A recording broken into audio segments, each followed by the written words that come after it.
Good morning, everyone. I am Arnab Ramteke, and I am here to present a presentation of topic some natural phenomena. Natural phenomena क्या होते हैं? Natural phenomena यानी कि ऐसे act, एक ऐसा force जो नेचुरल आता है और इससे जो इवेंट्स होते हैं उसको नेचुरल फिनोमिना कहते हैं, जैसे कि अर्थक्वेक, विंड, रेन और लाइटनिंग। ये कोई ह्यूमन नहीं करवाता है, ये नेचुरल फोर्स के कारण ही होता है। The concept of electric charge, जो हर एक मैटर या वाटर हो, एयर हो या कोई भी सॉलिड, वो मैटर से बने हैं और एटम से बने हैं। एटम्स जो है उनमें दो चार्जेस होते हैं, पॉजिटिव चार्जेस यानी प्रोटॉन और नेगेटिव चार्जेस यानी कि electrons. Charging by rubbing friction, जब हम कोई दो चीज़ों को जब उसको रब किया जाता है तो उसके इलेक्ट्रॉन्स दूसरे इसमें चले जाते हैं और इससे वो नेगेटिव चार्ज हो जाता है, जिससे वो स्टैटिक एनर्जी बनाता है।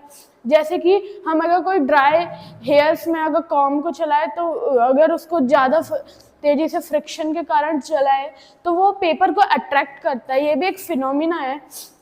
और types of charges, there interaction, जो चार्जेस है और उनके इंट्रैक्शंस। पहले पॉजिटिव जब होगा तो एक दूसरे को रिपेल करेंगे, दूर करेंगे, और अगर पॉजिटिव और नेगेटिव रहेगा तो वे एक दूसरे को पास खींचेंगे।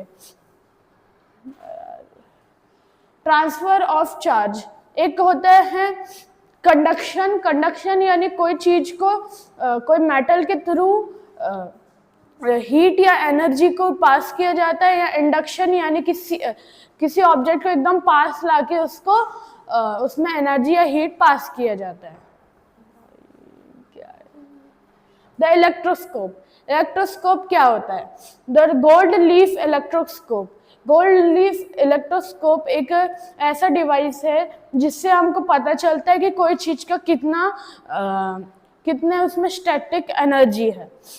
ये जो इसकी टिप में ये गोल्ड से बना हुआ है, ये गोल्ड नॉब है और ये दो गोल्ड के लीफ और एक रॉड है। जब हम कोई भी नेगेटिव चार्ज चीज लाएंगे तो ये जब इसके लेड के पास रखेंगे तो इसके जो इलेक्ट्रॉन्स है वो नीचे आ जाएंगे, जिसके कारण ये दोनों जो लीव्स है एक दूसरे को रिपेल करेंगे और इससे पता चलेगा कि कितनी एनर्जी है, कितना मैग्नीट्यूड है इलेक्ट्रिकल चार्ज का। द पावर ऑफ लाइटनिंग, जो लाइटनिंग की पावर, हाँ, मिथ्स और मेजरमेंट में बताएंगे। जो लाइटनिंग है वो उसको माना जाता है कि वो जब गॉड एंगर हो जाते हैं तो वो लाइटनिंग बरसती है। और बट मेजरमेंट, जैसे कि बेंजामिन फ्रैंकलिन, उनका एक फेमस काइट एक्सपेरिमेंट था जिनसे उनको पता चला कि जो लाइटनिंग है वो एक नेचुरल फिनोमिना है, जो जब वाटर जो स्टैटिक एनर्जी रहते हैं बट बहुत ज़्यादा जगह से निकलती है, जिसके कारण वो लाइटनिंग होती है। हाउ लाइटनिंग अक्योर, लाइटनिंग कैसे आती है? जब बादल बनते हैं तो उसमें जो वाटर पार्टिकल्स रहते हैं, जो आइस क्रिस्टल रहते हैं, हवा के कारण एक दूसरे से टकराते हैं, जिसके कारण पॉजिटिव चार्ज ऊपर चले जाता है, नेगेटिव चार्ज नीचे आ जाता है। हाँ, और इसके कारण जो बिजली बनती है और इससे लाइटनिंग स्टार्ट होती है। Lightning safety and precaution, lightning की सेफ्टी और प्रिकॉशन क्या है? पहला, हमको कोई शेल्टर ढूंढना चाहिए, घर पे इंडोर पे बैठ जाना चाहिए या रह जाना चाहिए, और बाहर जब तक नहीं निकलना चाहिए जब तक लाइटनिंग खत्म ना हो जाए। और जो नहीं करना चाहिए, हमको कोई खाली ग्राउंड में खड़े नहीं रहना चाहिए, और वायर फोन्स और जो पानी पानी वाली जगह या फिर गीले होके बाहर नहीं निकलना चाहिए, क्योंकि जो लाइटनिंग है वो एक नेगेटिव चार्ज है और हम पॉजिटिव चार्ज में आते हैं तो वो हमें अट्रैक्ट कर सकती है और हमको मार सकती है। Understanding earthquake. अर्थक्वेक क्या होता है? Shaking of the earth. ये होता है टेक्टोनिक प्लेट से। ये टेक्टोनिक प्लेट्स जब एक दूसरे से टकराती है तो बहुत ज़्यादा स्ट्रेस बनता है, जिसके कारण वो वाइब्रेट होता है, शेकिंग होता है, और ये इसके हाई रिस्क बाउंड्रीज को सीस्मिक और फॉल्ट जोन भी कहा जाता है। Measuring earthquake. सीस्मोग्राफ।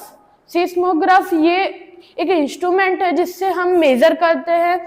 ये जब होता है जब अर्थ वाइब्रेशन स्टार्ट होते हैं, जिसके कारण इसकी जो एरो है वो हिलती है। और Richter scale. Measure the magnitude, मतलब कितना खतरनाक उसका डिस्ट्रक्टिव एनर्जी था वो बताने के लिए एक रिचर्ड स्केल रहता है। Destructive effect of earthquake. जो अर्थक्वेक क्या क्या करता है? लैंडस्लाइड।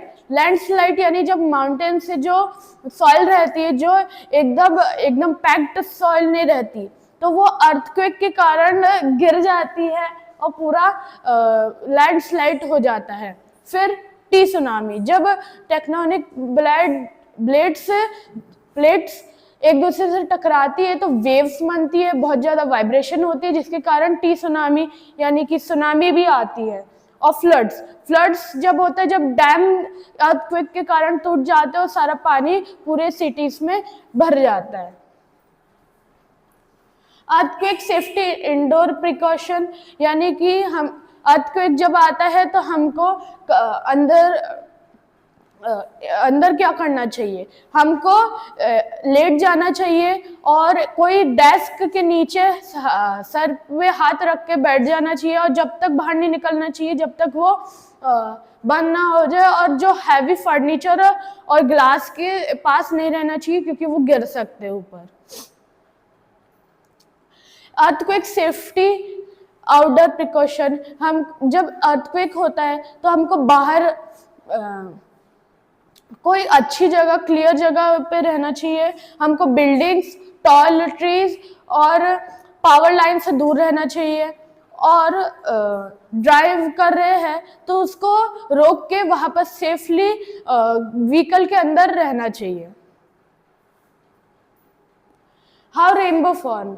जो रेनबो कैसे बनता है? रेनबो भी एक फिनोमिना है जो नेचुरल है। ये होता है पहला रिफ्रैक्शन यानी कि जो सनलाइट आती है और जब रेन ड्रॉप जो रहती है उसमें लाइट पड़ती है तो वो बैंड कर देता है लाइट्स को, और जो डिस्पर्शन वो जो वाइट लाइट आती है सन से उसको 7 लाइट में बदल देता है, जिसके कारण वो रेनबो जैसे इसमें आता है।